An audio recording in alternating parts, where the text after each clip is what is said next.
All right, welcome back in Live Now. I'm Austin Westfall. Let's head to the Middle East. Take a look at some of these images on your screen. We're hearing that there's new satellite images showing signs of construction work at two of Iran's key nuclear enrichment facilities. This comes 3 months after the U.S. and Israel struck multiple sites in the country.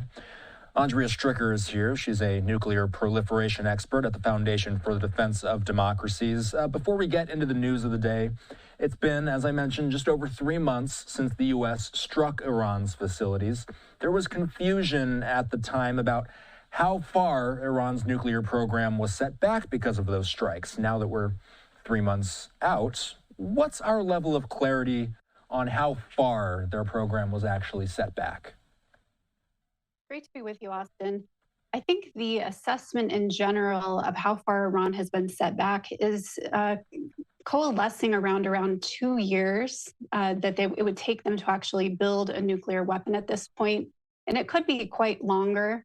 Israel and the United States did quite a bit of damage to, first, its ability to make the enriched uranium fuel for nuclear weapons, and in effect entombing a lot of its assets underground in a lot of these destroyed sites. And then also damaging the ability to actually construct the nuclear weapon, which requires a lot of refined equipment and as well as scientists, which Israel assassinated over a dozen of these people. So I think that as the intelligence comes in, we'll know more. But we do need to keep an eye on some of these sites that the U.S. and Israel did not go after, such as this pickaxe facility in the mountains at the Natanz site. So these satellite images came out just over a week ago. I believe it was Maxar that had them. The Washington Post had an exclusive. For the folks watching at home, Andrea, they might not know what they're looking at. It can be tough to tell what we're looking at when we're looking at it from above. Just for some context, this was taken 8 days ago, and it shows a little bit of the work going on at the Natanz enrichment complex. What do these photos show us? What do you see when you look at the images on screen? What we're really seeing is continued construction work at the site. And the Post notes 3 signs of activity. That's work on the security perimeter, which is being fortified, and then spoils of material that are accumulating, as well as other signs that Iran is, in fact, continuing to fortify the tunnel entrances to this site. And just so folks understand, this site is deeply buried. It's around 100 meters below ground, so it's even deeper than the Fordow enrichment site, which the U.S. and Israel had tried to hit. The U.S. likely did serious damage by using more than 12 bunker-busting bombs against the site. And the new site, we've been concerned for a long time that this could be another enrichment plant. Now, Iran had said that they were planning to use the facility to assemble centrifuges, but there's really no reason to put centrifuges so deeply buried below ground unless you're really trying to protect something special. And so I think we have some time to explore what to do about this facility because it doesn't appear to be coming online anytime soon. And that could mean additional military strikes if necessary, or even covert operations by the U.S. and Israel or their assets on the ground. And certainly we're in a better position being years away from nukes that Iran could get to instead of just months from them having the bomb, thanks to the action by U.S. and Israel in June. What is a spoil pile? It's essentially excavated dirt that would come up due to the pressure or from moving it from underground. And that suggests that there is ongoing construction.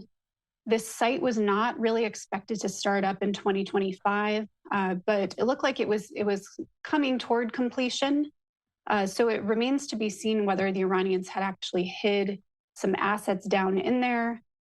They don't declare these facilities to the UN nuclear watchdog, the International Atomic Energy Agency, until they're just about ready to start up. And so that likely gives us some indication that it wasn't quite ready. And I think that gives us a little time to plan and gives us a little bit of solace before we have to worry about playing whack-a-mole again. Is Iran still negotiating with the U.S. or Israel over ramping down its nuclear program? Well, in fact, it's been the European countries, France, the UK, and Germany, that have taken the lead because Iran refuses to negotiate with the U.S. since the strikes. Just today in the Security Council, the U.S. and the European countries actually vetoed a resolution put forward by Russia, which would have extended sanctions against Iran from coming back into effect. And this is something that would have prevented nuclear restrictions from coming back into effect that will now do so by tomorrow at midnight. And that's going to be really critical to preventing Iran from obtaining a lot of the equipment that it would need to re-outfit its nuclear weapons program, to obtain a lot of the goods that would in effect be legal as of October for them to obtain. And we'll also see them put back into effect a missile, a drone, and an arms embargo on Iran that had lapsed already, which will help ban but not prevent Tehran from arming Russia against Ukraine. So that's an added benefit of those sanctions. So before you go, I got to ask you one more thing. Both Iran and Russia are signing a $25 billion agreement to build 4 nuclear power plants in Iran. I know you and I normally keep to nuclear weapons, but did anything about this news set off your spidey senses for any reason? I think it's mostly concerning because even if it is a civilian deal where it's not a military purpose for nuclear reactors, we don't want to see Russia or Iran benefiting from any type of nuclear energy, especially when Russia has seized Ukraine's nuclear power plant. Its nuclear agency is actually helping arm the Kremlin with needed military goods for the war. And then it actually runs afoul of U.S. sanctions against Iran to cooperate with any outside party, including Russia, on nuclear civil power. So we haven't seen either the Biden administration or the Trump administration enforce these U.S. sanctions against nuclear cooperation with Iran. And that would be something that would be really key to deal both of those countries' damage. Andrea Stricker is a nuclear proliferation expert at the Foundation for the Defense of Democracies. Thanks. Thank you. All right, the time 10:18 in the nation's capital. Let's hit a quick commercial break. Much more to get to when we return.